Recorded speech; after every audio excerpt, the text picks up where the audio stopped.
Fjenden er et menneske. Hvis jeg ikke forstår ham, kan jeg ikke træffe den beslutning, der kan dræbe ham. Fjenden tænker som mig. Det husker jeg mig selv på hver dag. Jeg ser på fjenden uden had. Jeg gør, hvad jeg kan for at opsøge ham i ildkampen og slå ham ihjel.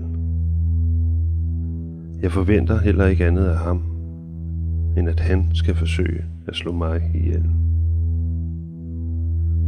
Hvis jeg er for lang tid ad gangen i lejren, kommer frygten for fjenden. Jo mere tid jeg bruger uden for murene i nærheden af fjenden, jo mere vender jeg mig til, at han er her. Inde i lejren bliver min frygt tydeligere. Hvor længe kan jeg blive ved med at være heldig?